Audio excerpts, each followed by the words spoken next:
friends, we are thankful to the Lord for giving us this time to study His Word. But before we start the study, let's come together and pray. स्वर्गीय पिता, आपका धन्यवाद करते हैं आज के वचन के लिए प्रभु जी, जो आपने हमें दिया है, जिसका आज भी हम पढ़ सकते हैं, जिस पर हम गौर कर सकते हैं।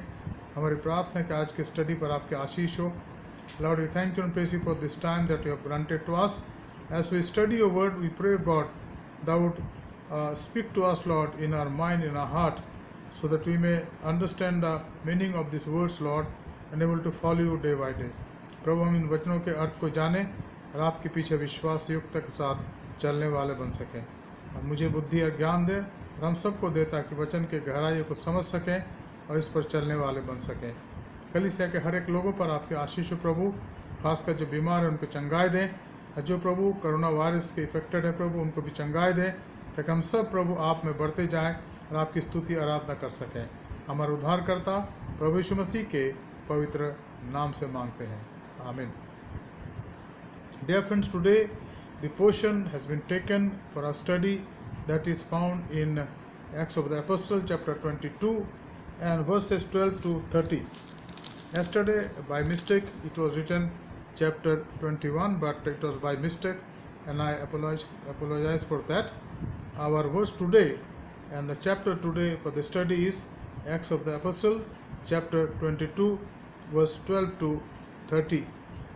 Now here we read something about St. Paul's testimony. यहाँ पर हम संत पौलुस के गवाही के बारे में देखते हैं कि जिसने जो कुछ अपने बारे में कहा अपने भाइयों के बीच में। और मैंने आपको याद दिलाया था कि पहली बार है जब पौलुस अपनी गवाही दे रहा है। इसके पहले उसने अपनी गवाही यरूशलेम में ऐसा नहीं दिया था। अब प्रभु ने उसको तैयार करा गवाही देने के लिए। इन सारे सालों के बाद, 15, 20 या 25 सालों के बाद, जब से वो प्रभु को जान गया था, अब प्रभु ने उसको तैयार करा कि अब मेरे बारे में बोलो यहाँ पर। प्रभु हमें से हर एक को तैयार करता है। हमारी तैयारी के दिन कठिन हो सकते हैं, परेशानी से भरे हो सकते हैं, लेकिन इस बात को हम जानते हैं कि हम तैयारी किसके लिए कर रहे हैं? प्रभु के लिए करते हैं, जो सारे ब्रह्मांड का बनाने वाला है, जो राजाओं का राजा है और प्रभुओं का प्रभु है, जो स्वर्गदूतों का राजकुमार है। प्रभु ने हमें उसकी गवाही के लिए चुना है। और पौलुस अपने बुलाहट के बारे में आज हम उस पर गौर नहीं करेंगे, बहुत बड़ा व्यापक विषय है, परंतु पहले कुरिन्थी के पहले अध्याय में अपने और हमारे बुलाहट के बारे में कहता है। वो कहता है कि हम कुछ भी नहीं थे, साधारण थे, लेकिन प्रभु ने हमें बुला करके हमें महत्वपूर्ण बना दिया। हम कह सकते हैं उसने हमें आम से खास बना दिया। हम आम इंसान हैं, हमारी कोई इस संसार में कोई ज़्यादा वैल्यू नहीं है। हमसे ज़्यादा पढ़े लिखे लोग, समझदार लोग दुनिया के अंदर पाए जाते हैं, लेकिन प्रभु ने हम पर दया करी और आज हम उसके राजदूत बना दिए गए हैं, उसके वचन को प्रचार करने वाले बना दिए गए। और इसकी कृपा है, उसकी दया है, और इन सब के लिए हम प्रभु के नाम का हृदय से धन्यवाद करते हैं। तो कल हमने संत पौलुस के जीवन के बारे में देखा कि वो पहली बार अपनी गवाही दे रहा है और उसने बहुत सारी बातें कही। उसने कहा अपने बारे में कि मैं जैसे तुम सोच रहे हो मैं ऐसा नहीं हूँ। मैं किलिकिया के तारसुस का रहने वाला हूँ, जहाँ पर मेरी पैदाइश हुई। उसके बाद उसने ज़रूर कहा होगा कि मैं वहाँ के बाद पढ़ने के लिए यहाँ आ गया। मेरे माँ बाप यहाँ शिफ्ट हो गए यरूशलेम में। और ये बताया जाता है जो स्कॉलर्स हैं कि जब पौलुस 11-12 साल के होंगे तो उसके माँ बाप यरूशलेम में शिफ्ट हो गए और वहीं रहते रहे, और वहीं इसकी शिक्षा दीक्षा हुई, जिसके बारे में उसने कहा कि गमलीएल के चरणों में बैठकर मैंने शिक्षा हासिल करी है। So Paul talks about his background to the people who thought differently, and he also spoke in their own language, that was Hebrew. Of course, Hebrew was not a language in the common, it was Aramaic. But the literate people, the group of scholars, their language was Hebrew. And when he started speaking Hebrew, they all paid the attention we already have seen yesterday. फिर यहाँ पर प्रभु ने जब उसको दर्शन दिया, दर्शन की बात हमने देखी, तो पौलुस ने ये बात भी बताया कि प्रभु ने मुझे बताया। प्रभु ने क्या कहा? उसने कहा दर्शन के बाद उसने कहा कि हे प्रभु मैं क्या करूं, मुझे क्या करने की आवश्यकता है? तो प्रभु ने बताया उसको, जो हम 10 पद में पढ़ा। उसने कहा हे प्रभु मैं क्या करूं? Lord what shall I do? प्रभु ने मुझसे कहा उठकर दमिश्क में जा और जो कुछ तेरे लिए करने के ठहराया गया है वहाँ तुझे सब बता दिया जाएगा। और मैंने इसका आत्मिक अर्थ बताया था आपको, जो हमारे लिए बहुत ही इम्पोर्टेंट है, समझने की आवश्यकता है कि प्रभु हमारे लिए योजना बनाता है। प्रभु के सामने हमारे लिए योजनाएं होती हैं, वो हमें यही नहीं छोड़ देता। He never leaves us without having an aim in our lives, and when we follow him faithfully he will give us the aim and objective to follow him faithfully. प्रभु हमारी मदद करता है कि हम उसके वचन का प्रचार करें, और हमें वो लक्ष्य प्रदान करता है। तो प्रभु ने उसको साफ साफ कह दिया कि पौलुस तू जा, और जो कुछ तुझे करना है दमिश्क में तुझे बता दिया जाएगा, दमिश्क में तुझे बता दिया जाएगा, और तू उसी प्रकार से करना। God never reveals his entire plan for us personally and collectively also, and for the church also. And I believe firmly that this church, which is about 65 years of old church building, and you might be coming for a little more time, God has done miracle in this church. परमेश्वर ने इस church में बड़े बड़े काम किए हैं। जो पास्टर यहाँ आते रहे, जो प्रभु के सेवक थे, उनके तत्वाधान में, उनके अगुवाई में, और प्रभु हमें यहाँ ले आया है। मैं जानता हूँ, this I believe firmly, and assistant pastor Sharon also believe firmly that God has his unique plan which he is revealing gradually in and through our lives. He will not reveal everything at once, all together at one time. Otherwise we will be confused, and then we will not believe also. We will not believe also. इसलिए परमेश्वर हमसे बात करता है further.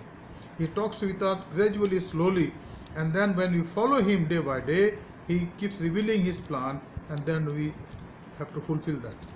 Obey him. We fulfill that by obeying him. और यहाँ पर उसने पौलुस से कहा कि पौलुस तू जा, उठकर दमिश्क में जा, जहाँ तू जा रहा है वहाँ जा, और जो कुछ तेरे लिए ठहरा गया है वहाँ तुझसे सब बता दिया जाएगा। जो कुछ मेरी योजना तेरे लिए है पौलुस, अभी मैं तुझे नहीं बताता। अब तू तो अंधा हो गया, चल भी नहीं पाएगा अपने पे। तुझे लोगों की आवश्यकता, उन्होंने मदद करी, उसको पकड़ के ले गए, और उसके घोड़े पर बैठाया होगा, उसके साथ कोई और बैठा होगा ताकि वो गिर ना जाए।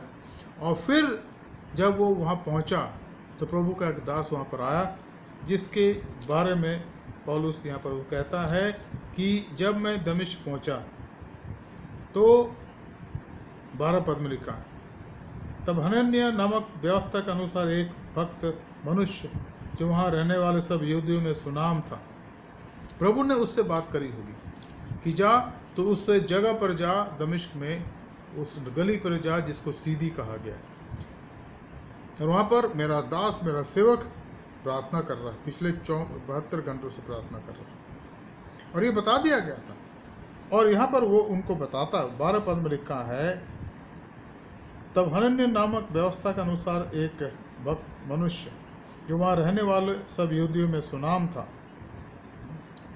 एक और बात यहाँ देखिए, जो विश्वासी वहाँ पर रहते थे दमिश्क में और अंताक्या में, ये अपने जीवन में बहुत ही सोच समझ के और दीनता के साथ चलने वाले थे।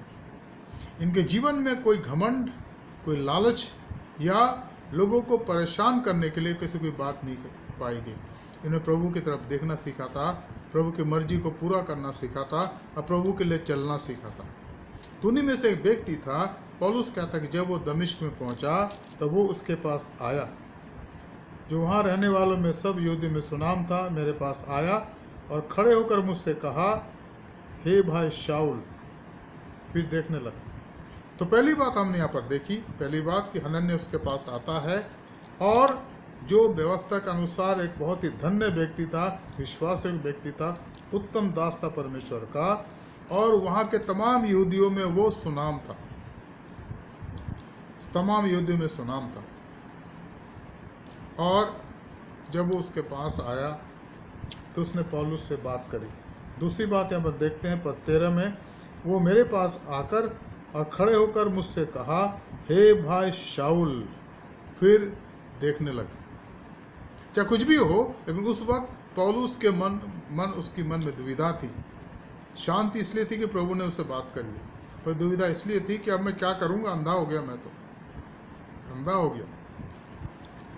प्रभु ने उसको नहीं बताया था कि तू वहाँ जाके देखने लग गया। प्रभु की योजना में कई बार ऐसी बातें रोचक बातें आती हैं जो वो हमारे जीवन में करता है। वो करेगा, वो देगा, वो बताएगा, वो समझाएगा, वो चलाएगा, वो फलवंतित करेगा, वो जीवन को मजबूत करेगा, लेकिन वो उन बातों को धीमे धीमे करके हमारे सामने प्रकट करता है।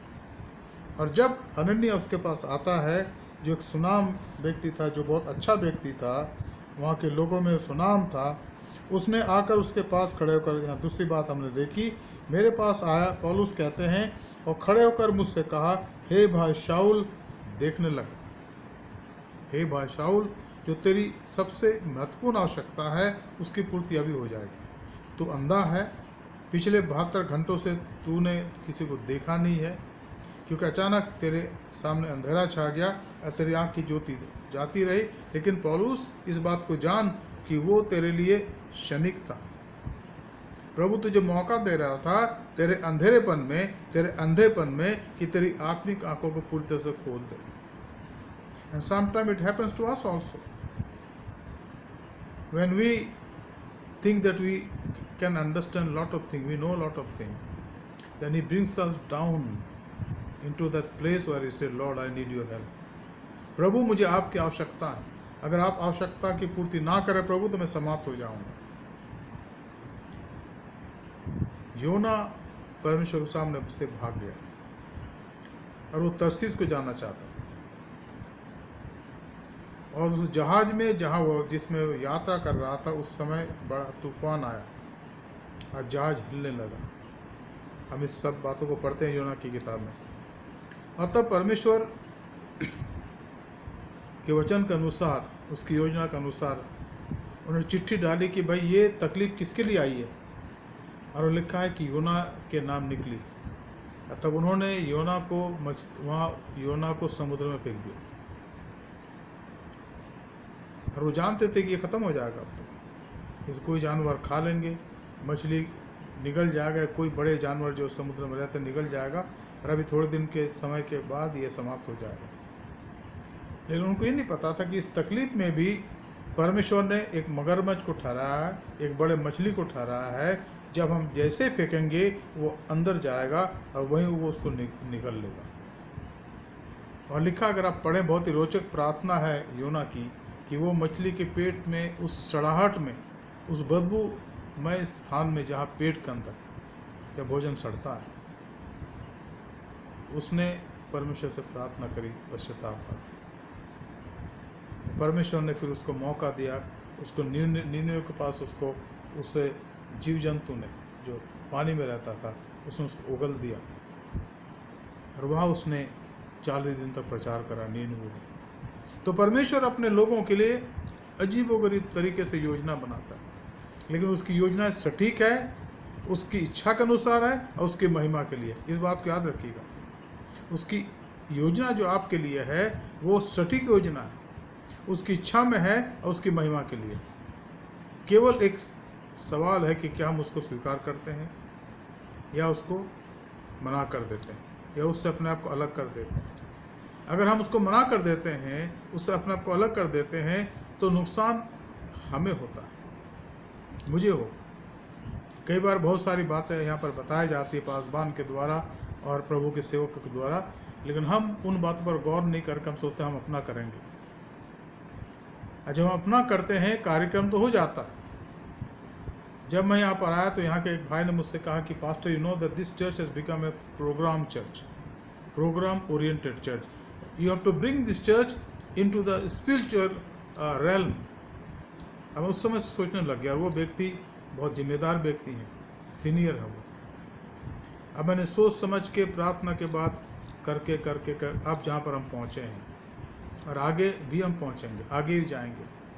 परंतु जो मुख्य बात है कि हमें उसकी योजना को अपने जीवन में आत्मसात करने की आवश्यकता है, उसकी योजना को समझने की आवश्यकता है। कई बार इन बातों को लोग नहीं समझ पाते, वो अपने हिसाब से देखते हैं और देखते रहेंगे, उसमें कोई बुराई नहीं है, वो देखें, वो उनकी सोच है, उनकी समझ है, और वो स्वतंत्र है सोचने के लिए, और कोई भी व्यक्ति किसी को रोक नहीं सकता। लेकिन अंततः वही बात सफल होगी जो परमेश्वर की इच्छा में है। और यहाँ पर सब कुछ 72 घंटे में पौलुस सोचता रहा, शाऊल सोचता रहा कि अब मैं क्या करूँगा, मेरे डिग्रियों का क्या होगा, मेरे समर्पण का क्या होगा, मेरे इस जीवन के इन तमाम जो अच्छे अच्छे गुण उसका क्या होगा। अब तो मैं अंधा हो गया, दुनिया की बातों से मैं अपने आप को मैंने मानो ढांप लिया। वो सारी बातें अच्छी मैं सुनूंगा, लेकिन मेरी आँख चली गई, मेरी आँख चली गई। और उसके लिए मैं पश्चाताप करता हूँ, प्रभु अगर आपकी मर्जी है तो मुझे आँख दे दे प्रभु, ताकि मैं वो काम करूँ कि आपने कहा कि तुझे अन्य जातियों में प्रचार करना है। प्रभु मैं कैसे करूँगा अंधा होकर के। He repented and he prayed for his eyes also. उसने पश्चाताप करा और आंखों के लिए प्रार्थना करी। अब प्रभु ने दोनों प्रार्थना सुन ली उसकी। God heard his both prayers, and then as the result of this prayer, answered prayer, this Ananias came. 12 verse, and one Ananias, a devout man according to the law, well spoken of by all the Jews who lived there or in the city of Damascus. He was well known by everybody. प्रभु ने उसको चुना और निश्चित रूप से प्रभु ने उससे बात करी। अगर आप पढ़ें तो लिखा है कि प्रभु कहता उससे, अनन्या उठ और नगर के सीधी नामक गली में जा, वहाँ मेरा दास शाऊल प्रार्थना कर रहा है। और उसने देखा है कि तू उसके पास पहुँचा है, और वो देखने लगा। तो जैसे ही हनन्याह उसके पास आया, हनन्याह ने उससे कहा, हे भाई शाऊल, फिर देखने लगा। और आश्चर्यकर्म हुआ, उसी घड़ी मेरे नेत्र खुल गए और मैंने उसे देखा। जब हनन्याह ने कहा, अब हनन्याह के पास कोई ताकत नहीं थी, ये ईश्वर की मर्जी थी, ईश्वर के सामर्थ को लेकर वो आया था। और वो आया था कि वो उसको बताए, उसको समझाए और बपतिस्मा दे।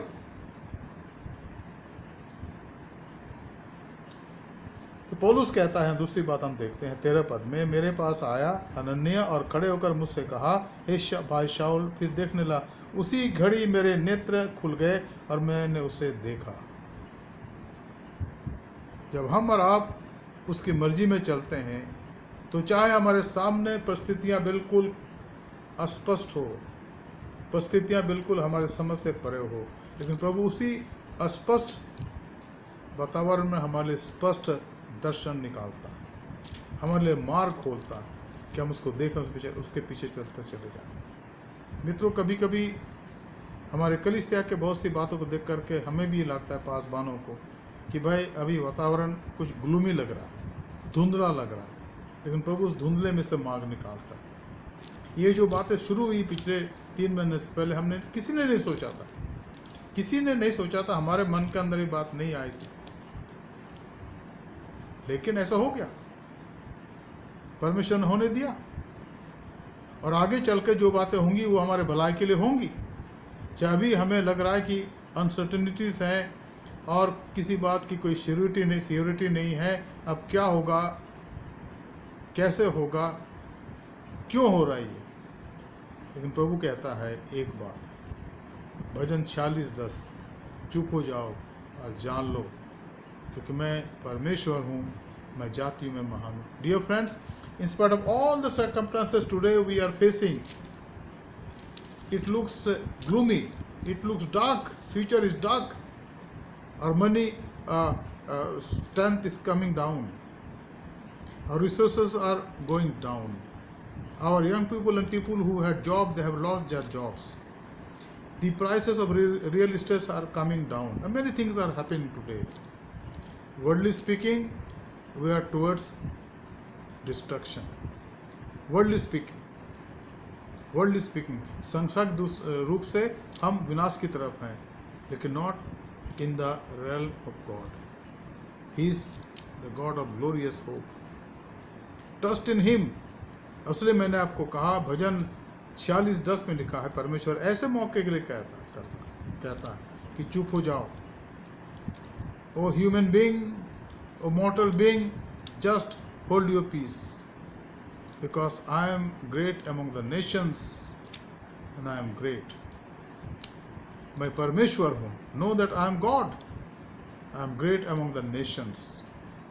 And in this situation of this coronavirus, as your pastor, let me tell you, my friend, out of all this gloominess, out of all this darkness, uncertainty, sickness of this coronavirus infections, COVID-19, the light of God will emerge. Light of hope, light of grace, light of peace and light of contentment. वो निकलेगा, वो भोर का तारा है. He is the Son of Righteousness. He will shine upon everyone who knows him personally. And therefore, let's hope in him. तो यहाँ पर उसने कहा, हे भाई शाऊल फिर देखने लग, और लिखा उसी घड़ी उसके नेत्र खुल गए और उसे देखने लगा. तीसरी बात हम पढ़ते हैं 14 पद में, तब उसने कहा, हमारे बाप दादों के परमेश्वर ने तुझे इसलिए ठहराया है. अब कौन कहता है? हनन्याह कहता है. तब उसने कहा, हनन्याह ने कहा, हमारे बाप दादों ने के परमेश्वर ने तुझे इसलिए ठहराया है कि तू उसकी इच्छा को जाने और उस धर्मी को देखे और उसके मुंह से बातें सुने. परमेश्वर ने उसके सामने सारी बातें प्रकट कर दी, उसको बता दिया, उसी से बता दिया कि क्या कुछ होगा. या परमेश्वर बात कर रहा है और उसकी गवाही पौलुस दे रहा है लोगों के सामने, और वो कहता है कि हे शाऊल.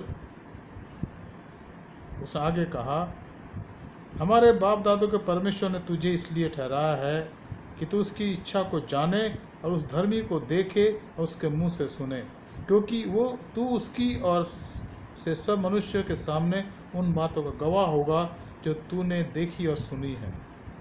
तो यहाँ पर हनन्याह ने सारी बातें उसके सामने स्पष्ट कर दी, और उसी की गवाही पौलुस आज दे रहा है 25-30 साल के बाद यहूदियों के सामने, जो उस समय यरूशलेम उसके सामने खड़े थे. बड़ी भीड़ लग गई थी, हजारों लोग आ गए थे, क्योंकि दंगे का माहौल बन रहा था, जिसको कंट्रोल किया गया. सैनिकों ने कंट्रोल करा उसको, यरूशलेम के संतरियों ने इसको कंट्रोल करा, ताकि लोग सुने कि ये व्यक्ति क्या कहना चाहता है. और तब उसने उसको बोला, हनन्याह ने बोला कि अब क्यों देर करता है, उठ बपतिस्मा ले और उसका नाम लेके अपने सारे पापों को धो डाल. हनन्याह ने उसको कहा कि भाई शाऊल, अब देरी किस बात की है?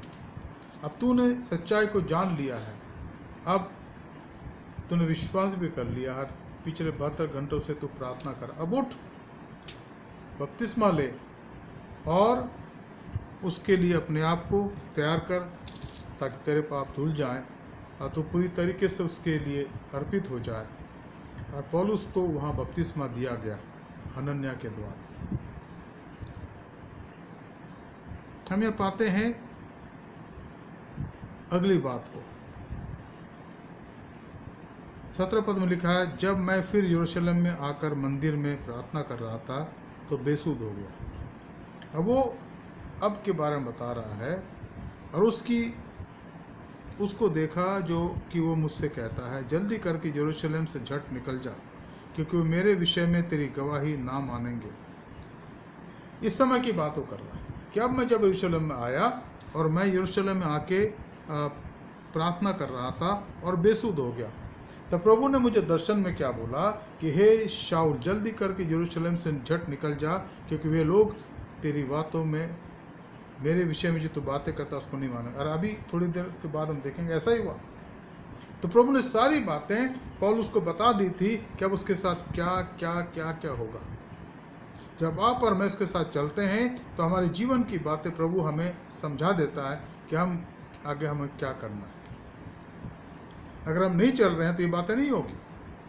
अगर हमारे दिमाग को चलाने वाला हमारी अपनी विचारधारा है, dear friends, if we don't walk with the Lord, we walk with our own understanding, own convenience, then God's will not be revealed to us. And this is biblical. And therefore you need to walk in accordance with His will, so that in your life His will is being revealed. यहाँ पर प्रभु ने उसको कहा कि पौलुस यहाँ से तू जल्द निकल जा, क्योंकि यहाँ के लोग तेरी बातों को नहीं मानेंगे। प्रभु ने इसको बता दिया। और उसने कहा, हे प्रभु, वे तो आप जानते हैं कि मैं तुझ पर विश्वास करने वालों को बंदीगृह में डालता और जगह जगह आराधनालय में पिटवाता था। जब तेरे गवाह स्तिफनुस का लहू बहाया जा रहा था, तब मैं भी वहाँ खड़ा था और इस बात में सहमत था और उसके घातकों के कपड़ों की रखवाली करता था। प्रभु के मान वो बात कर रहा है। जब इस समय यरूशलेम में आ गया और बेसुध हो गया और प्रभु ने उसको दर्शन दिया, तो प्रभु से बातचीत करा दर्शन में कि प्रभु आप कहते हैं यहाँ से निकल जाओ और मैं ऐसा करूँगा, लेकिन हे प्रभु वे जानते हैं, आप जानते हैं कि मैं तुझ पर विश्वास करने वालों को बंदीगृह में डालता था। प्रभु पहले, थोड़े समय के पहले, ये सब लोग जानते हैं। और यहाँ पर मेरी यही गवाही थी कि शाऊल सताने वाला, शाऊल मारने वाला, हत्यारा, कि उसने कई लोगों को बंदीगृह में डाल करके उनको मरवा डाला था, उसने खुद कहा यहाँ पर। लेकिन प्रभु ने उसको क्या कहा? प्रभु ने क्या कहा उसको? यह लिखा है 20-21 पद में, जब तेरे गवाह स्तिफनुस का लहू बहाया जा रहा था, तो मैं भी वहाँ खड़ा था और इस बात में सहमत था कि उसके घातकों कपड़ों की रखवाली करता था। और उसने मुझसे कहा, नहीं, प्रभु ने उससे कहा, चला जा, क्योंकि मैंने तुझे अन्य जातियों के पास दूर दूर भेजूंगा। मैं तुझे अन्य जातियों के पास दूर दूर भेजूंगा। और पौलुस इन बातों को समझ करके उनसे बात कर रहा, अपनी गवाही दे रहा कि उसने कहा कि जब मैं यहाँ पर यरूशलेम में आया, तो मैं जब प्रार्थना कर रहा था इस मंदिर में, तब बेसुध हो गया और तब प्रभु ने मुझसे बात कर उसने कहा कि मैंने तुझे अन्य जातियों के लिए बुलाया, तू जा, चला जा। और उसने मुझसे कहा, पौलुस कह रहा है यीशु मसीह के बारे में, चला जा, क्योंकि मैं तुझे अन्य जातियों के पास दूर दूर भेजूंगा। 22 पद में लिखा है, वे इस बात तक उसकी सुनते रहे, तब ऊंचे शब्द से चिल्लाए, ऐसे मनुष्य का अंत करो, उसका जीवित रहना उचित नहीं। अब देखिए, सारी बातों को सुनने के बाद अपनी भाषा में अंत में वो यही कह रहे हैं जो प्रभु ने पहले से बोल दिया था कि लोग मेरी बात तेरे पास से नहीं सुनेंगे और तुझे वो परेशान करेंगे, दुख देंगे, तकलीफ देंगे पौलुस, क्योंकि इसी के लिए मैंने तैयार करा।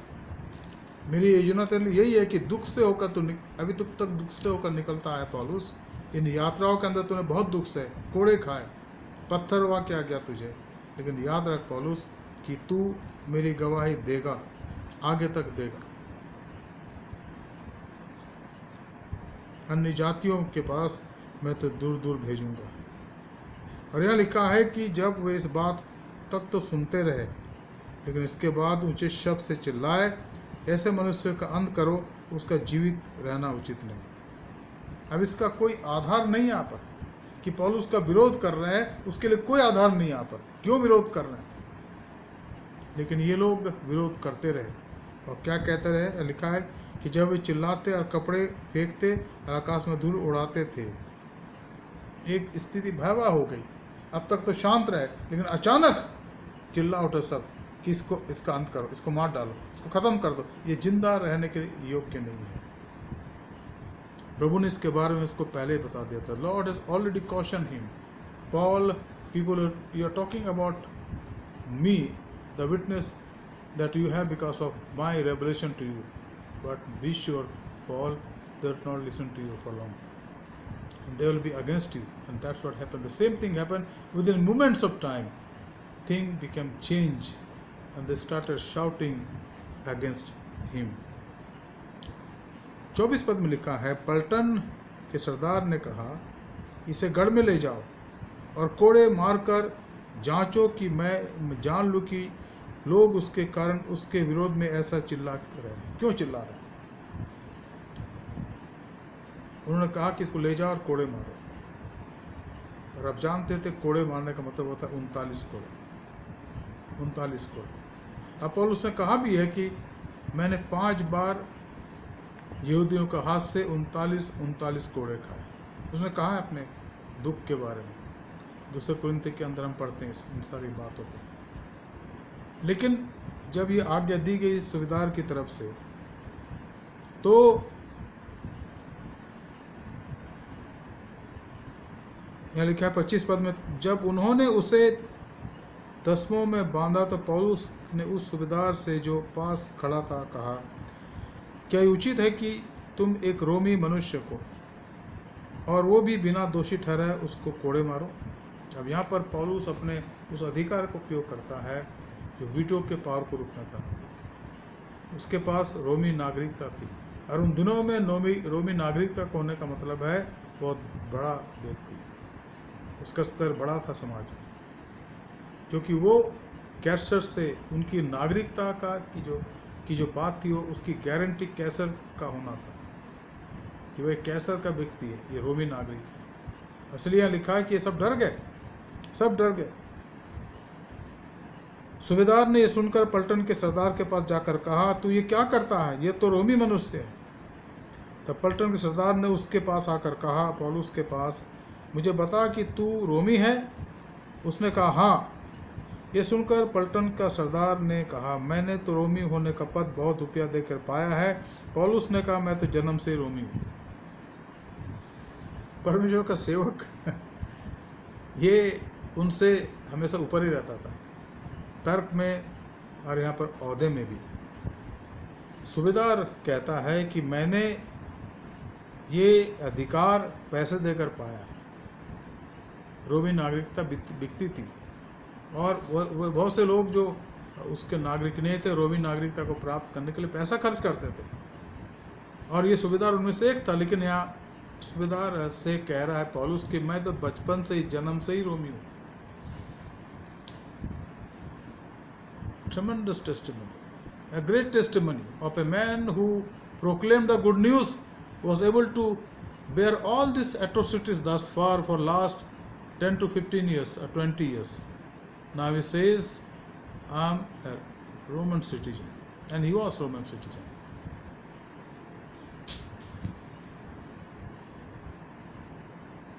उनतीस पद में लिखा है, तब जो लोग उसे जांचने पर थे, वे तुरंत उसके पास से हट गए, और पलटन का सरदार भी ये जानकर कि रोमी है और मैंने उसे बांधा है, डर गया। इनके ऊपर एक डर समा गया कि भाई, इनके अंदर एक डर समा गया कि हमने एक रोमी व्यक्ति को बांधा है, और अगर ये बात कैसर के कानों तक पहुंचेगी तो हमारी खैर नहीं होगी। तो सब के सब वहाँ से उससे हट गए, और कुछ ना कुछ समय के लिए, देर के लिए पौलुस को राहत मिल गई। Dear friends, God knows your situation, and out of nothing He will bring everything for you. When you proclaim the good news, if you are proclaiming is good news, if you are preaching the word of God, it's not that you are full time, but even though you have time to share the good news of Jesus Christ, and then people will accuse you wrongly, and in a very small way, God will start His work, and then it will be protected. Therefore I say for us that our obedience should be for the Lord, should be towards end. If I am martyred for Christ, I should be willing to be martyred.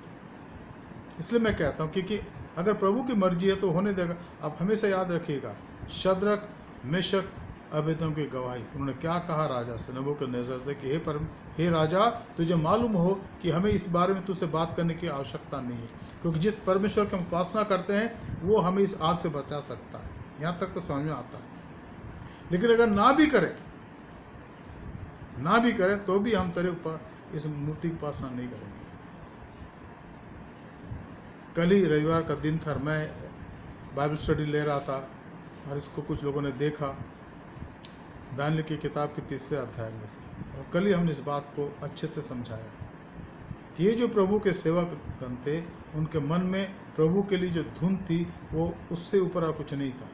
उन्होंने कहा, राजा, हमारा इतना ज़्यादा विश्वास है उस पर कि हम इस मूर्त के सामने किसी भी हालत से नहीं झुकेंगे, क्योंकि परमेश्वर जिसको उपासना करते हैं वो हमें इससे आग से बचा सकता है। लेकिन अगर ना बचाएं तब भी नहीं झुकेंगे, क्योंकि वो हमारा अद्वैत सच्चा परमेश्वर है, वो हमारे बाप दादों का परमेश्वर है।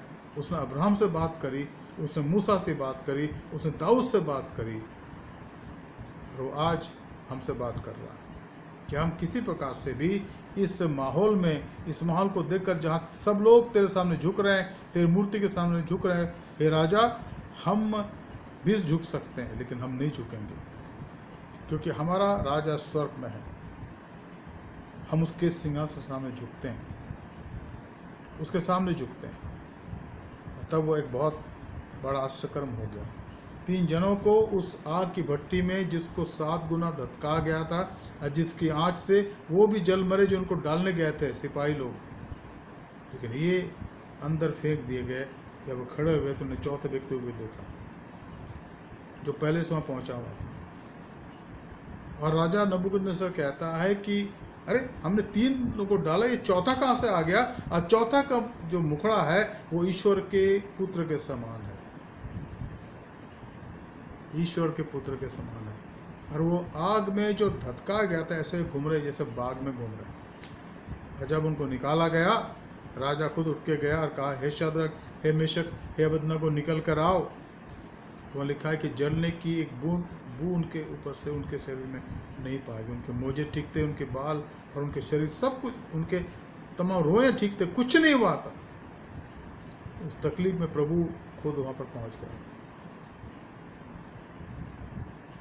जब हम विश्वास करते उस पर, तो परमेश्वर हमारी मदद और हमारी सहायता करता है, हमारे साथ होता है, हमें संभालता है, क्योंकि वो हमारा प्रभु है, हमारा उद्धार करता है।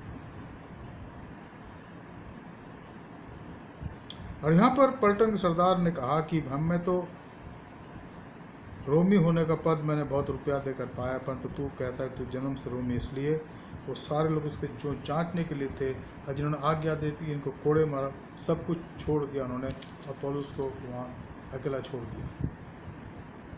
आगे हम पढ़ते हैं, 30 पद में लिखा है, दूसरे दिन उसने ठीक ठीक जानने की इच्छा से यहूदी उस पर क्यों दोष लगाते हैं, उसके बंधन खोल दिए और प्रधान याजकों और सारी महासभा को इकट्ठा होने की आज्ञा दी, और पौलुस को नीचे ले जाकर उनके सामने खड़ा कर दिया। पहले दिन तो सब घटनाएं हुई, पौलुस का प्रवचन हुआ, पौलुस की गवाही हुई। अब दूसरे दिन पौलुस को फिर से एक बार सारे लोगों के सामने लाया जाता है। मित्रों, हम यहीं रुक जाएंगे आज, लेकिन हम इस बात को ध्यान रखें, ये जो जीवन है एक जबरदस्त जीवन है। ऐसे व्यक्ति का जीवन जिसने संपूर्ण रूप से अपने आप को प्रभु के हाथ में भेज दिया था। He was sold out to Christ. मैंने आपको पहले कहा, इसलिए उसकी कोई ऐसी इच्छा नहीं थी जिसमें उसका स्वार्थ जुड़ा था। हर कुछ जो उसके जीवन में था वो प्रभु के लिए था। तभी तो कहता है, फिलिपियों के 3:10 में कहता है कि मैं उसके दुख को और उसके साथ दुखों में सहभागी होने को और उसके मृत्युंजय की सामर्थ्य को जानना चाहता हूँ। The more Paul lived his life with Christ, the more he wanted to know the pain and suffering of Jesus Christ. And that is why God allowed him to go through all these atrocities. Terrible, भयंकर रूप से उसको सताया गया। और हम इन बातों को अगर पढ़ते हैं 2 कुरिन्थी के उन पदों को, तो हम इस बात को जान जाएंगे कि व्यक्ति प्रभु का एक सचमुच में विश्वास योग्य सेवक रहा, जिसने उसके नाम के लिए दुखों को उठा लिया, परेशान स्थिति को उसने उठा लिया, उसने कभी उप तक नहीं करा। Never regretted to follow Christ. And my friend, this the same thing for us also.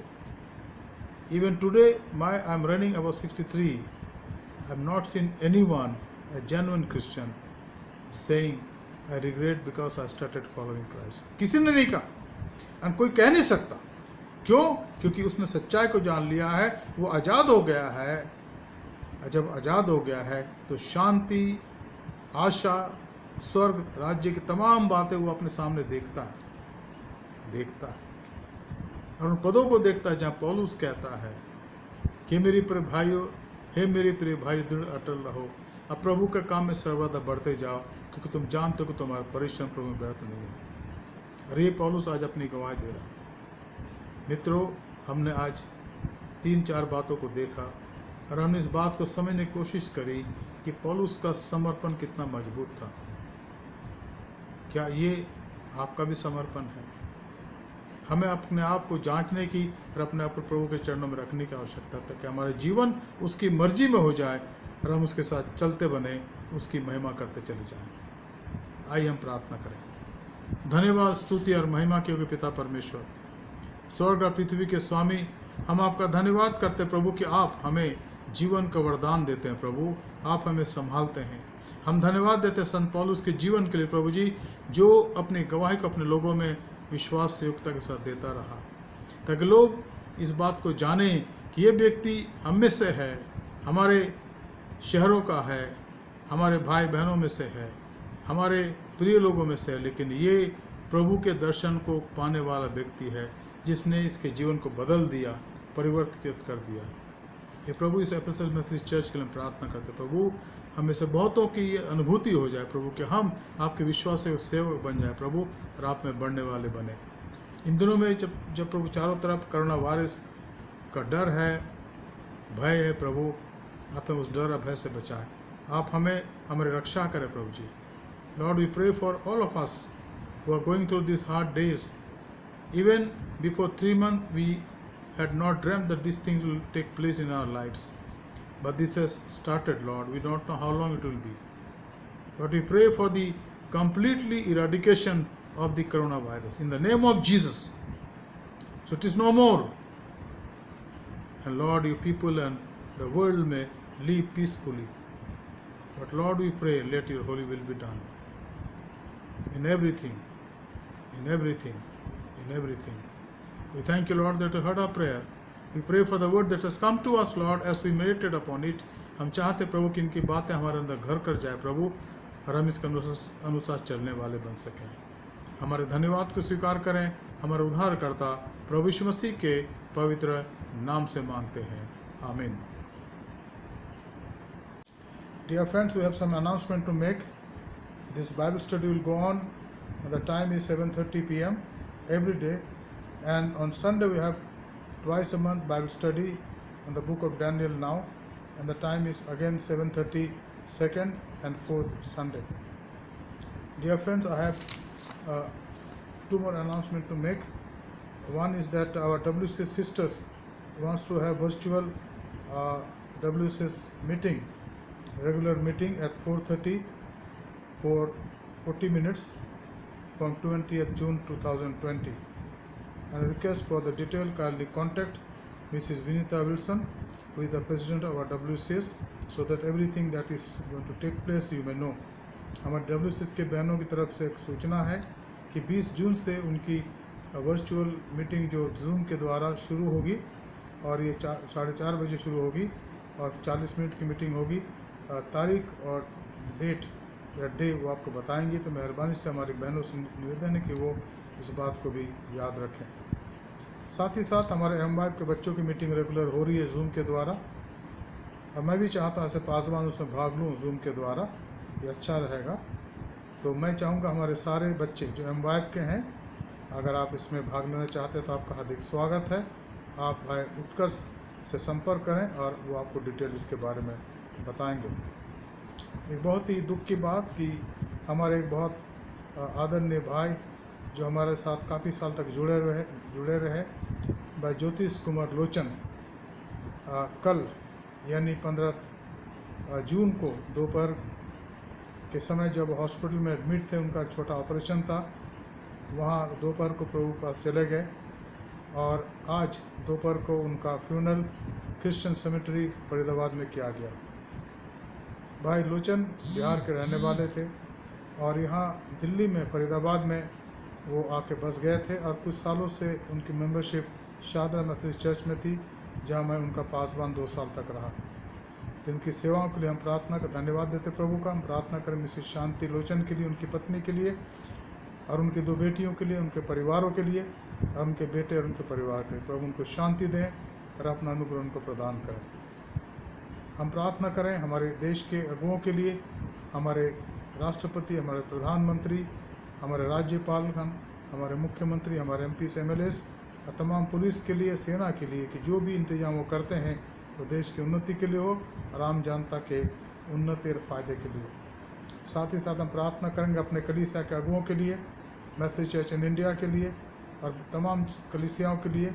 आज हम अपने चर्च के लिए प्रार्थना करते तो हम हमेशा याद रखें हमारे एरिया बिशप सुबोध सिंह मंडल, उनकी पत्नी मिसिस उदिता मंडल, तमाम DSS, तमाम पासबान और तमाम WCS की बहनें, तमाम MYF के जवान, संडे स्कूल के बच्चे और मैथलिस्ट मैन के भाई। प्रभु उनको आशीष दे, जो सेवा वो करते हैं उसमें बढ़ते चले जाएं। अपने जीवन को प्रभु के हाथ में सौंपें और प्रार्थना करके प्रभु इन दिनों में, जबकि ये कठिन दिन, हमारी सहायता करें। और परिस्थिति कुछ भी क्यों ना हो, हमें प्रभु शांति दे, इत्मीनान दे और अपने अनुग्रह के आड़ में हमें छिपाए रखे। आइए हम प्रार्थना करें। धन्यवाद, स्तुति और महिमा के वे पिता परमेश्वर, हम आपका धन्यवाद करते प्रभु आज के सुंदर समय के लिए जो आपने दिया। हमने बाइबल अध्ययन करा प्रभु और आपने आशीष दिया, आपका धन्यवाद करते हैं। अब प्रभु बड़ी शांति के साथ, बड़े धन्यवाद के साथ प्रभु इस बाइबल अध्ययन को समाप्त करना चाहते हैं। और जब प्रभु रात में हम अपने बिस्तरों में जाते हैं, आप मदद करें प्रभु, आराम दें, और ताकि कल के नए दिन को देख कर हम आपकी स्तुति, आपकी बड़ाई कर सकें। एपिसोड मैथलिस्ट चर्च के तीनों कलीसियाओं पर, हिंदी, नेपाली और इंग्लिश कलीसिया पर प्रभु आपकी आशीष हो, ताकि कलीसिया आप में आगे बढ़ सकें। हम खास प्रार्थना करते प्रभु हमारे भाई ज्योतिष कुमार लोचन के लिए प्रभु, जिनको कल 15 जून को आपने अपने पास बुला लिया। हम प्रार्थना करते उनकी पत्नी के लिए, उनके बच्चों के लिए प्रभु जी, आप उनको शांति दें और इस बात का एहसास दें कि उनके प्रियजन आपके पास मौजूद हैं और एक दिन आएगा कि हम सब मिलेंगे प्रभु के सामने और अनंत काल तक उसमें आनंदित होंगे। तो हमारे धन्यवाद को स्वीकार करें। भाई के परिवार पर आपकी शांति हो। तमाम आशीषों के लिए आपका धन्यवाद देते हैं। इस कलीसिया को आपके हाथों में सौंपते हैं और धन्यवाद के साथ इस प्रार्थना को उद्धारकर्ता प्रभु यीशु मसीह के पवित्र नाम से मांगते हैं, आमीन। आए हमारे बाप, तुझा आसमान पर है, तेरा नाम पाक माना जाए, तेरी बादशाहत आवे, तेरी मर्जी जैसे आसमान में पूरी होती है ज़मीन पर भी हो। हमारे रोज़ की रोटी आज हम बख्श दे, और जिस प्रकार से हम कसूरवारों को माफ़ करते हैं, तो भी हमारे कसूरों को माफ़ कर। हमें आजमाइश में ना ला, बल्कि बुराई से बचा, क्योंकि बादशाहत, कुदरत और जलाल हमेशा तेरी है, आमीन। हमारे खुदा यीशु मसीह का फजल, खुदा बाप की मोहब्बत, रूह कुदुस की फाकत और शराकत हमें सारे के साथ इस समय और हमेशा तक होती रहे, आमीन। यीशु ही प्रभु है। प्रभु आपको आशीष दे, आपकी सहायता करे। धन्यवाद। शुभ रात्रि।